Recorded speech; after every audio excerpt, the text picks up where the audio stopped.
Nuestro último recorrido por el sistema montañoso de la Sierra del Rosario lo dedicamos en esta ocasión a Soroa, un patrimonio botánico admirado por su amplia biodiversidad presente en cada fragmento del lugar. Este sitio natural con alto valor ecológico, científico y cultural ofrece múltiples beneficios para el estudio, la conservación y también para desarrollar espacios productivos agroecológicos en condiciones de montaña. En el siglo XIX, los hermanos Lorenzo y Antonio Soroa Muñagorri, de origen español, se establecieron en esta zona atraídos por su clima húmedo, sus suelos fértiles y el potencial para el cultivo del café. Con el paso del tiempo, Soroa fue ganando reconocimiento no solo por su riqueza agroforestal, sino por su extraordinaria biodiversidad. A finales del siglo XX, Soroa fue incorporada a la Reserva de la Biosfera de la Sierra del Rosario, que ya había sido declarada así en 1985. Con esto, Soroa se consolidó como espacio de investigación y de educación ambiental. Quédese junto a nosotros porque hoy conoceremos nuevas historias por estos senderos.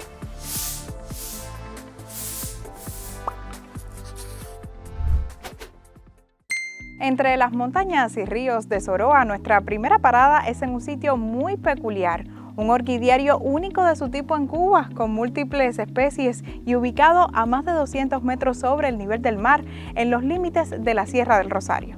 En 1943, el abogado canario Tomás Felipe Camacho, miembro de la Sociedad Cubana de Orquídeas, comenzó la construcción de este jardín botánico orquidiario de Soroa como homenaje a su esposa, pero sobre todo a su hija Pilar, quien había fallecido tiempo antes. El centro se convirtió en un ámbito científico de referencia. Hoy tiene más de 130 especies de orquídeas cubanas.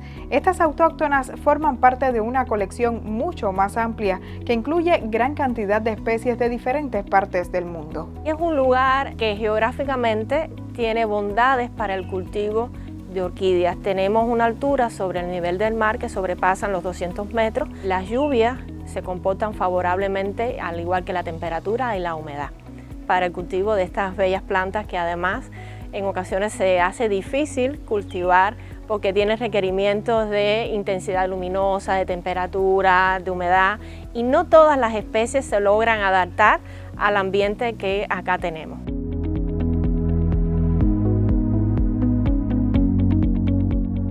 Ha sido un trabajo de mucho esfuerzo porque el cultivo de las orquídeas es una actividad de sistematicidad. Yo soy de formación agrónoma, pero aquí me he formado, he aprendido con paciencia, porque además el cultivo de las orquídeas requiere de mucha paciencia, dedicación.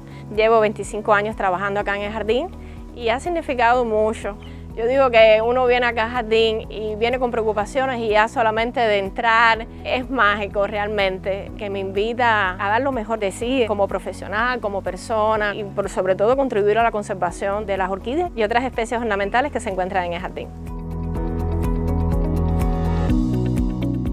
En Cuba tenemos unas 320 especies hasta ahora identificadas.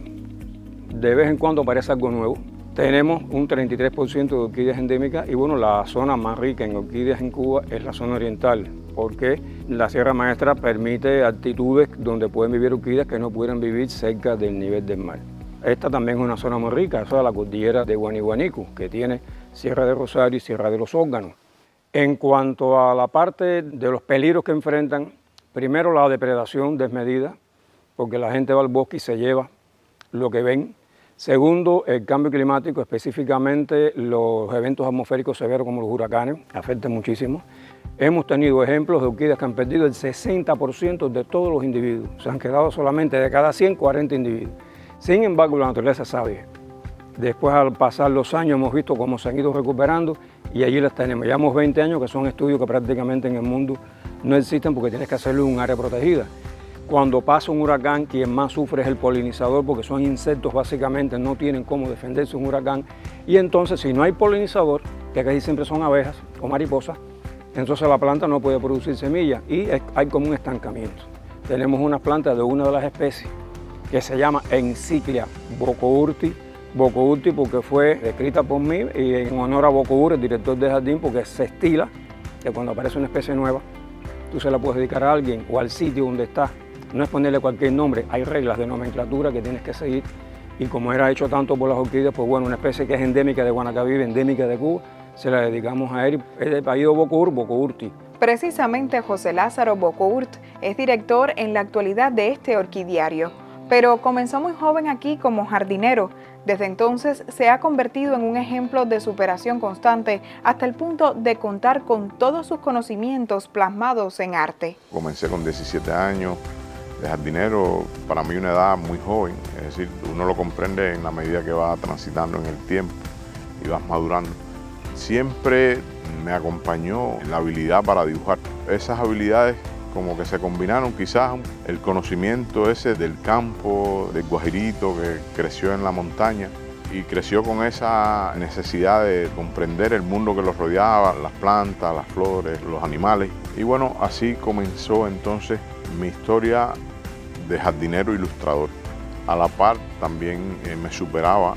Así pasaron los años. Comencé a caminar los campos de Cuba identificando especies nativas y endémicas de Cuba, de la flora orquideológica. Me dio una visión también de cómo crecen en el hábitat natural. Pude realizar mis estudios universitarios. Me formé como sociocultural, un tanto vinculado a la rama de la ilustración científica, que era lo que más me había atrapado en el término de tiempo laboral. Como es la vida, asumí la dirección ya hace más de 12 años y aquí estoy. Creo que me queda mucho por hacer. Sigo creyendo que el mejor recurso que tenemos es el recurso humano, es decir, las personas que aquí laboran por mucho tiempo, con las ganas de que el jardín todos los días pueda lucir diferente y diferente para mejor.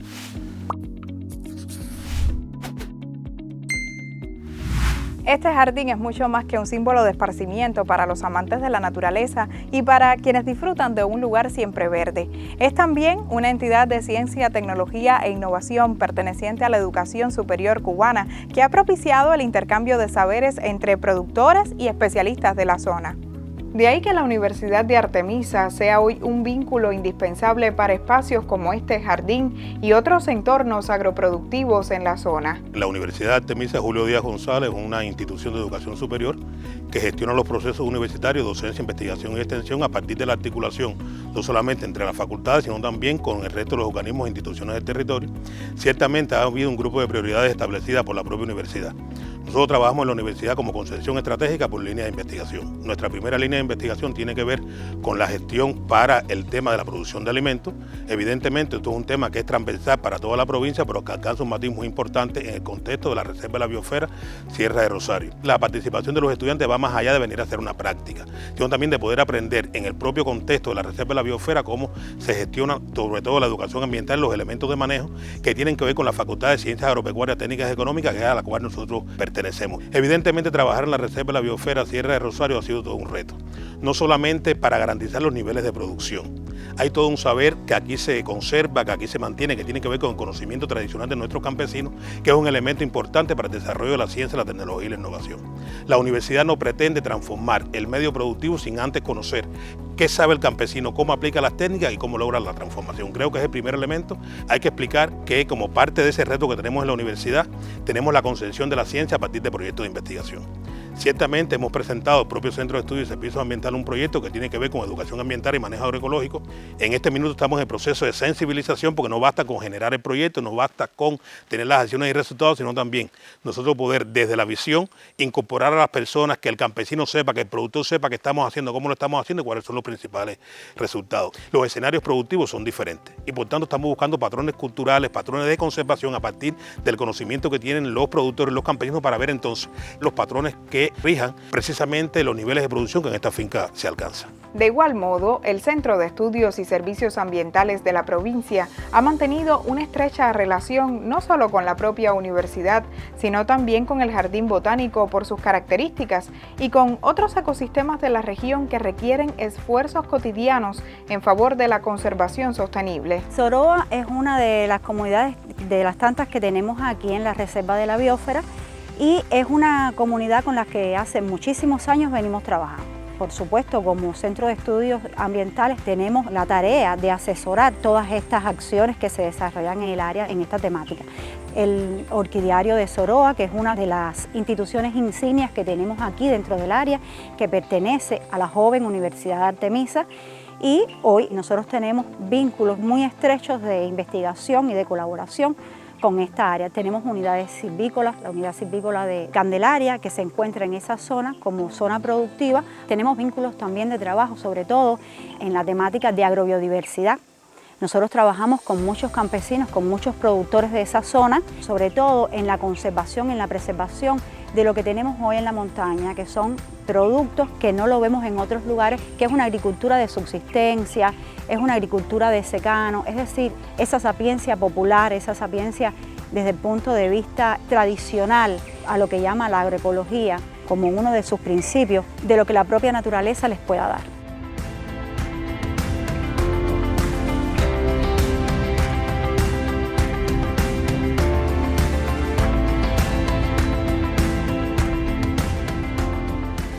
Soroa es mucho más que un jardín.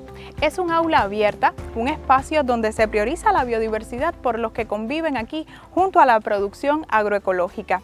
Como hemos visto, aquí se reúnen ciencia y educación ambiental para conservar lo que nos hace únicos, nuestra riqueza natural.